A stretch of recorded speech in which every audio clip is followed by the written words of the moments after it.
Hi, I'm Tim. Welcome to Watchbox, and thanks for logging on. If you love this watch, email me, tmosso at thewatchbox.com. It's your purchase and pricing email question line for buying this or any watch you see on any Watchbox platform. Reach out to me directly. It's in the description below, tmosso at thewatchbox.com. Today, we're discussing a late 2017 limited edition of 66 pieces in 2 flights. This is the 39mm stainless steel f.p.journe Chronometre Holland and Holland.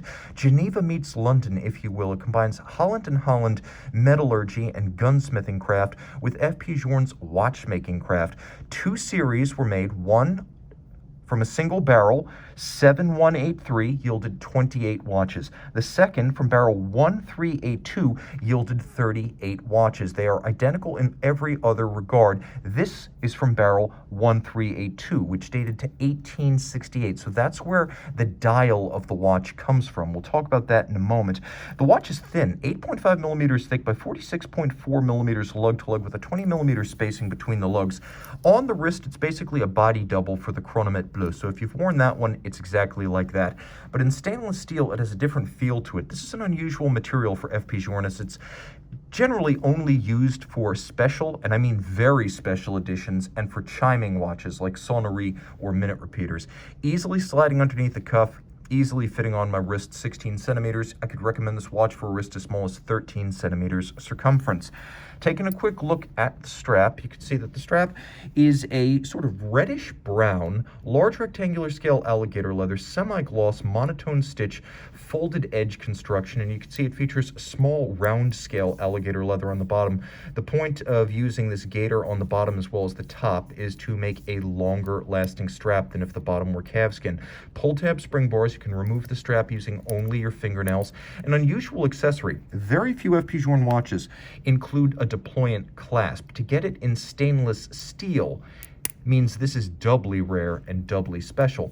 The case band is very similar to the Chronometre Bleu, but it's brighter. It has more luster to it. It has more life because it is polished steel rather than blue-gray tantalum. Now, rolling the watch over to the dial side, this is the pièce de résistance for the watch. Of course, you have 66 pieces, 1 flight of 38. This is the 38, 1 flight of 28. They are identical in technical regards, that is dimensions and watchmaking, engineering, but each dial of the 66, truth be told, is unique. And that's because the carbide pattern of the so-called Damascus steel used in the Holland and Holland rifles, it's never the same twice. And the fabrication of these dials involved cutting the metal and then partitioning the metal such that if you look carefully, you can actually see the seams where the different parts of the dial were slid together. You can tell that there are reflected patterns from one side to another right along where the seams were cut. No 2 of these dials will be exactly alike, and you can actually see some of the genesis of the dial in its transition from gun barrel in the reflection of the patterns along the cut seams. Now, as with the Chronometre Bleu, we're not looking at a white printed dial.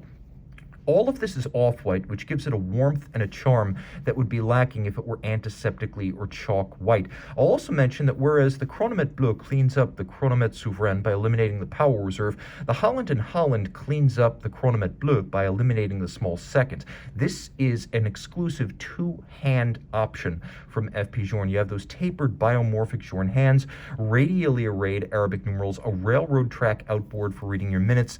Flip it over. You can see this came from barrel 1382, and it's part of the 38-piece run. And then you look at the movement, and in most regards, it's identical to the 1304 on the CB and the CS. But you can see that this one is engraved Holland and Holland on the base plate. So it's not simply a transplant. This is specially made for the watch. The timepiece, of course, featuring basically the same running gear and specs as a CS, as its 56-hour power reserve, manually wound, 2 mainspring barrels, so the watch has more even release of torque from minimum wind to maximum wind, so it doesn't have the big drop-off in balance amplitude after 24 hours that you get with a single barrel. The 56-hour power reserve beats away at 21,600 vibrations per hour. The balance is free-sprung and adjusted in 6 positions, 1 more than a standard chronometer. The free-sprung architecture makes it both more shock-tolerant as well as easier to regulate precisely. Remember, chronometer standard is 5-position adjustment. This one is 6-position. It gives deviation and inaccuracy no place to hide. Now, you also note that you could see the barrels and you could see the escapement, but you can't see the train between them. And that's because, like the Chronometre Chronometre Bleu and the CS, the powertrain runs under the dial. So you've got that magic drivetrain that opens up the gulf between the barrels and the balance cock and the escape cock.